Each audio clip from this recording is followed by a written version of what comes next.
محرم الحرام شریف میں پوری دنیا میں اہل بیت اطہار علیہم الرضوان کی بارگاہ اقدس میں خراج عقیدت و خراج محبت پیش کیا جاتا ہے۔ بالخصوص سید الشہداء راکب دوش مصطفیٰ نور نظر سیدہ فاطمۃ الزہرا جگر گوشہ علی المرتضیٰ شہید کربلا سیدنا امام عالی مقام امام حسین رضی اللہ تعالی عنہ کی بارگاہ اقدس میں اور آپ کی رفقا جو میدان کربلا میں شہید ہوئے ان کی بارگاہ میں خراج عقیدت و نذرانہ محبت پیش کیا جاتا ہے۔ انداز جداگانہ ہے، بعض لوگ اس انداز سے اپنی محبت کا اظہار کرنے کی کوشش کرتے ہیں کہ واویلا کر کے چیخ و پکار کر کے ماتم کر کے بین کر کے نوحہ خوانی کر کے، جبکہ جب ہم تعلیمات قرآن و سنت نبی کریم علیہ السلام کی اسوہ حسنہ اور اہل بیت اطہار علیہم الرضوان کی تعلیمات کو دیکھتے ہیں تو ان تمام تعلیمات میں اس چیز کی ہرگز بالکل اجازت موجود نہیں ہے، بلکہ قرآن مجید فرقان حمید میں اللہ رب العزت نے اہل ایمان کو مصیبت کے آنے پر اور پریشانی کے آنے پر صبر کرنے کا حکم ارشاد فرمایا۔ سورۃ البقرہ کی آیت نمبر 153 میں ارشاد باری تعالیٰ ہے، اعوذ باللہ من الشیطان الرجیم بسم اللہ الرحمن الرحیم یا ایہا الذین آمنوا استعینوا بالصبر والصلاۃ، اے ایمان والو صبر اور نماز کے ساتھ مدد طلب کرو، ان اللہ مع الصابرین، بے شک اللہ صبر کرنے والوں کے ساتھ ہے۔ اس آیت میں اللہ تبارک و تعالیٰ نے صبر کرنے کا حکم ارشاد فرمایا، اور سورۃ العصر میں اللہ پروردگار عالم نے کامیاب ہونے والے لوگوں کی خصوصیات اور ان کے اوصاف بیان فرمایا والعصر، زمانے کی قسم، ان الانسان لفی خسر، بے شک انسان خسارے میں ہے، الا الذین آمنوا وعملوا الصالحات وتواصوا بالحق وتواصوا بالصبر، مگر وہ لوگ جو ایمان لائے اور نیک اعمال کیے اور حق کی تلقین کی اور صبر کی تلقین کی۔ یہ چار اوصاف ہیں کامیاب ہونے والے لوگوں کے کہ وہ حق کی اور صبر کی تلقین کرتے ہیں۔ صبر کی تلقین کرنا اہل حق کا طریق ہے۔ یقیناً اہل بیت اطہار رضوان اللہ تعالی علیہم اجمعین کے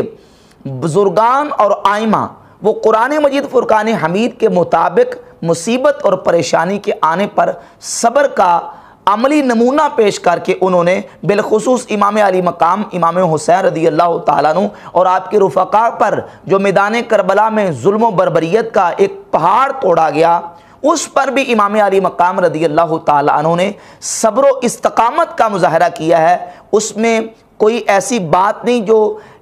بے صبری والی ہو یا واویلا یا آہو بکا والی ہو، ہرگز نہیں کی، بلکہ آپ نے تعلیمات اور وصیتیں یہ فرمائیں کہ میری شہادت پر صبر کا مظاہرہ کرنا۔ اب ہم ان تعلیمات کو جب دیکھتے ہیں قرآن مجید فرقان حمید کی تعلیمات کے ساتھ ساتھ نبی پاک صلی اللہ تعالی علیہ وآلہ وسلم کے اسوہ حسنہ کو اور حضور علیہ السلام کی تعلیمات کو، تو اہل سنت کی معتبر اور مستند کتابوں میں تو درجنوں اور بیسیوں ایسے حوالہ جات موجود ہیں جن میں نبی پاک صلی اللہ علیہ وآلہ وسلم نے مصیبت کے آنے پر صبر کا حکم دیا۔ میں الزام الخصم بما ہوا قائلہ کے تحت اہل تشیع کی معتبر کتابوں میں سے چند حوالہ جات پیش کر دیتا ہوں۔ یہ کتاب ہے الفروع من الکافی، ابو جعفر محمد بن یعقوب الکلینی اپنی کتاب الفروع من الکافی جلد نمبر 5 ابواب المتع صفحہ نمبر 1425 اور روایت کا نمبر ہے 10203 اور 10204۔ ان روایات میں موجود ہے کہ نبی پاک صلی اللہ تعالی علیہ وآلہ وسلم نے اپنے وصال اقدس کے وقت سیدہ فاطمۃ الزہرا رضی اللہ تعالی عنہ کو وصیت فرمایا اذا انا مت فلا تخمشی علی وجہا، اے فاطمہ جب میرا وصال ہو جائے، فلا تخمشی علی وجہا، تو میرے اوپر اپنے چہرے کو زخمی نہ کرنا، ولا تنشری علی شعرا، اور مجھ پر اپنے بال نہ کھولنا، یعنی مصیبت اور پریشانی کے وقت جو خواتین کرتی ہیں میرے اوپر اپنے بال نہ کھولنا، ولا تنادی بالویل، اور میرے اوپر واویلا نہ کرنا، ولا تقیمی علی نائحۃ، اور میرے وصال اقدس پر نوحہ خوانی کرنے والیوں کو میرے اوپر جمع نہ کرنا۔ یہی روایت ملا باقر مجلسی نے اپنی کتاب حیات القلوب، یہ حیات القلوب ہے، اس کی جلد نمبر 2 صفحہ نمبر 1008 پر بیان کی، اور ملا باقر مجلسی نے صفحہ نمبر 1007 پر لکھا ہے کہ فرات کوفی نے اس کو بسند معتبر ذکر کیا، اس کی سند کو بھی معتبر قرار دیا، جس میں نبی پاک صلی اللہ تعالی علیہ وآلہ وسلم نے سیدہ نساء العالمین سیدہ فاطمہ الزہرا رضی اللہ تعالی عنہا کو حضور نے صبر کی وصیت کی، اور واویلا اور چیخ و پکار اور آہ و بکا کرنے سے نبی پاک صلی اللہ علیہ وآلہ وسلم نے ان کو منع کیا۔ اس کے ساتھ اگلی روایت ہے 10204، جس میں نبی مکرم صلی اللہ علیہ وآلہ وسلم کی ذات اقدس کا فتح مکہ کے وقت جو خواتین آئیں تھیں ان سے بیعت لینے کا واقعہ موجود ہے کہ نبی پاک علیہ السلام نے ان خواتین سے بیعت لی، اور وہ ان کلمات کے ساتھ کہ لا تلتمن خدن، میرے ساتھ اس بات پر بیعت کرو کہ تم اپنے چہروں کو تمانچے نہیں مارو گی، ولا تخمشن وجہن،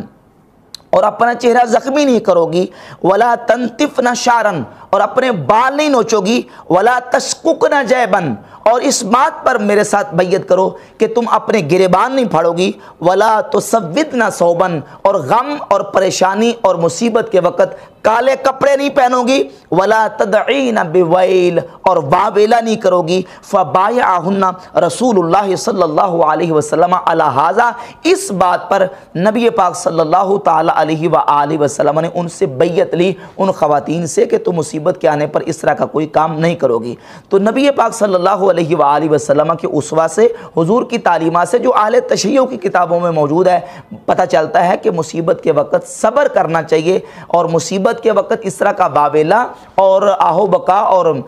زنجیر زنی اور ماتم کرنے کی شریعت نے اجازت نہیں دی۔ اس کے ساتھ سیدنا مولا کائنات علی مرتضی شیر خدا کرم اللہ تعالی وجہ الکریم کی سیرت سے ایک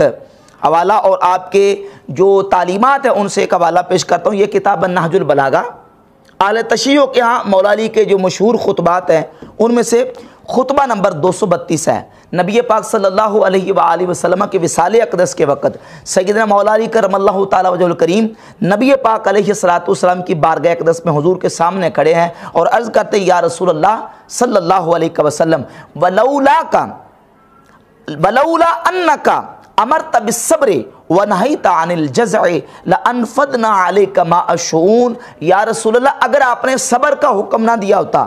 وَنَهَيْتَ عَنِ الْجَزْعِ، اور جزع فضع کرنے سے منع نہ کیا ہوتا، تو میری آنکھوں کے اندر جتنا آنسوؤں کا ذخیرہ ہے میں رسول اللہ صلی اللہ علیہ وآلہ وسلم کے وصال اقدس پر بہا دیتا، لیکن میں ایسا ہرگز نہیں کروں گا، کوئی بے صبری والا اور واویلا اور آہ و بکا والا کام نہیں کروں گا، کیونکہ آپ نے مصیبت کے آنے پر صبر کا حکم ارشاد فرمایا۔ یہ مولا علی مرتضی شیر خدا کرم اللہ تعالی وجہ الکریم کی تعلیمات ہیں۔ اور اس کے ساتھ ساتھ ایک اور حوالہ اس سے متعلقہ سیدنا امام جعفر الصادق رضی اللہ تعالیٰ عنہ سے ابو جعفر محمد بن یعقوب الکلینی اپنی کتاب الاصول من الکافی جلد نمبر 2 کتاب الایمان والکفر میں لے کے آئے ہیں۔ 1685 نمبر روایت ہے، جس میں حضرت امام جعفر صادق رضی اللہ تعالیٰ عنہ فرماتے ہیں، الصبر من الایمان بمنزلۃ الرأس من الجسد، فرماتے ہیں صبر کا ایمان کے ساتھ وہ تعلق ہے جو سر کا جسم کے ساتھ ہے۔ اذا ذهب الراس ذهب الجسد، جب سر چلا گیا تو جسم چلا گیا۔ کذالک اذا ذهب الصبر ذهب الایمان، ایسے ہی جب صبر چلایا جائے گا تو ایمان چلا جائے گا، صبر کے بغیر ایمان مکمل نہیں ہوتا۔ تو یہ صبر کی تعلیمات اہل بیت اطہار رضوان اللہ تعالی علیہم اجمعین نے دی۔ اور مولا علی مرتضی شیر خدا کرم اللہ تعالی وجہ الکریم کا ایک اور فرمان، یہ نہج البلاغہ امامیہ کتب خانہ سے شائع ہوئی، امامیہ کتب خانہ اندرون موچی دروازہ لاہور سے، اس کے صفحہ نمبر 849 پہ موجود ہے۔ مولا علی فرماتے ہیں، من ضرب یدہ علی فخذہ عند مصیبت، جس نے مصیبت کے آنے کے وقت اپنے ہاتھوں کو اپنی رانوں پہ مارا اور رانوں پہ مار کے پیٹا، حبط عملہ، اس کے عمل برباد ہو گئے، یعنی اس کے عمل اکارت ہو گئے، جس نے مصیبت کے وقت اپنی رانوں کو پیٹا اور ماتم کیا۔ سیدنا مولا علی مرزا شیر خدا کرم اللہ تعالیٰ وجہ الکریم کی تعلیمات کو ملاحظہ کریں کہ وہ بھی مصیبت کے آنے پر صبر کا حکم ارشاد فرما رہے ہیں۔ اور اس کے ساتھ جو میں نے حوالہ امام جعفر صادق رضی اللہ تعالیٰ عنہ کا اصول کافی سے پیش کیا، تقریباً اس سے ملتی جلتی عبارت صفحہ نمبر 828 پہ نہج البلاغہ کے موجود ہے۔ مولا علی فرماتا ہے ان الصبر من الایمان کالراس من الجسد، صبر کی جو ہے وہ ایمان میں وہ حیثیت ہے جو سر کی جسم میں حیثیت ہے۔ لا خیر فی جسد لا رأس معہ، جس جسم کے ساتھ سر نہ ہو اس میں خیر نہیں، تو جس طرح جسم کے ساتھ سر نہ ہو جسم کی خیر نہیں، ایسے ہی فرماتے ہیں کہ جس ایمان میں صبر نہیں ہے اس ایمان کے اندر خیر نہیں ہے۔ آخری حوالہ اس سلسلے میں سید الشہداء راکب دوش مصطفیٰ شہید کربلا امام علی مقام امام حسین رضی اللہ تعالی عنہ کے حوالے سے پیش کروں گا، جو آپ نے میدان کربلا میں اپنی ہمشیرہ سیدہ زینب بنت علی المرتضیٰ رضی اللہ تعالی عنہ کو کی میدان کربلا میں وصیت، وہ وصیت پیش کروں گا۔ بہت ساری کتابوں میں موجود ہے، میں دو کتابوں کے حوالے سے عرض کرتا ہوں۔ یہ کتاب ہے ملا باقر مجلسی کی جلاء العیون زندگانی چہاردہ معصوم، اس کے صفحہ نمبر 653 پہ، اور یہ کتاب ہے شیخ مفید کی الارشاد فی معرفت حجج اللہ علی العباد، اس کے صفحہ نمبر 337 پر شیخ مفید نے وہ وصیت نقل کی ہے جو امام علی مقام یا اختا اتق اللہ وتعزی بعزاء اللہ، اے میری ہمشیرہ اللہ سے ڈر کے رہنا اور جان رکھ ان اہل الارض یموتون و اہل السماء لا یبقون، زمین والے بھی مر جائیں گے اور آسمان والے بھی باقی نہیں رہیں گے۔ وَأَنَّ كُلَّ شَيْءٍ حَالِكٌ إِلَّا وَجْهُ اللَّهِ، ہر شے ہلاک ہو جائے گی سوائے اللہ کی ذات کے۔ الذی خلق الخلق بقدرتہ، وہ ذات جس نے اپنی قدرت سے مخلوق کو پیدا کیا۔ وَيَبْعَثُ الْخَلْقَ وَيَعُودُونَ، اور پھر وہ مخلوق کو اٹھائے گا۔ وَهُوَ فَرْدٌ وَحْدَ، وہ تنہا ہے، یکتا ہے۔ ابی خیر منی و امی خیر منی، میرے باپ مجھ سے بہتر تھے، میری ماں مجھ سے بہتر تھی۔ و اخی خیر منی، میرے بھائی مجھ سے بہتر تھے۔ ولی ولکل مسلم برسول اللہ صلی اللہ علیہ وسلم اسوہ، میرے لیے اور ہر مسلمان کے لیے رسول اللہ صلی اللہ علیہ وآلہ وسلم کی مبارک زندگی میں اسوہ ہے۔ یہ ساری وصیتیں آپ نے فرمائی اور فرمایا یا اخیہ، اے میری ہمشیرہ میں تجھے اللہ کی قسم دے کے کہتا ہوں، فَأَبَرِّ قَسَمِي، میری قسم کو پورا کرنا، وَلَا تُشَقِّ عَلَيَّ جَيْبًا، جب میری شہادت ہو جائے تو میرے اوپر اپنے گریبان کو نہ پھاڑنا، وَلَا تَخْمِشِي عَلَيَّ وَجْهًا، اپنے چہرے کو زخمی نہ کرنا، وَلَا تَدْعِي عَلَيَّ بِالْوَيْلِ وَالثَّبُورِ، اور میری شہادت پر واویلا اور چیخ و پکار اور بے صبری نہ کرنا۔ اور ملا باقر مجلسی نے جن الفاظ کے ساتھ یہ وصیت نقل کی، لکھا کہ صفحہ نمبر 653 پہ، پس وصیت فرمود کہ مولا حسین نے وصیت کی، اے خواہر گرامی تو را سوگن میدہم کہ چوں من از تیغ اہل جفا بعالم بقا رحلت نمائم، کہ میں تجھے وصیت کرتا ہوں اے میری ہمشیرہ، تجھے قسم دے کے کہتا ہوں، جب میں ظالموں کے تلوار سے اس عالم فنا سے عالم بقا کی طرف چلا جاؤں، گریبان چاک مکنید، اپنا گریبان چاک نہ کرنا، ورو مخرشید، اور اپنے چہرے کو زخمی نہ کرنا، واویلا ماگوید، اور واویلا اور چیخ و پکار اور آہو بکا نہ کرنا۔ یہ اس سید الشہداء